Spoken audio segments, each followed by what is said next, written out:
От имени Вооруженных сил Украины я обращаюсь к российским военнослужащим, которых на нашу землю привела эта бессмысленная, жестокая война. Задумайтесь, почему вы здесь, за что воюете, чего хотите добиться.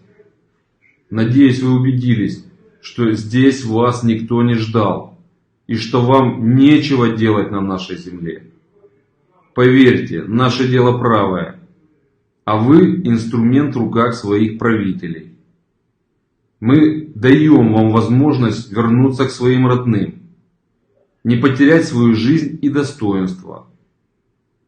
Разрядите оружие, поднимите руки, чтобы наши военнослужащие и мирные жители могли понять, что вы нас услышали. Это ваш билет домой. Идите защищайте свою родину, а не разрушайте нашу.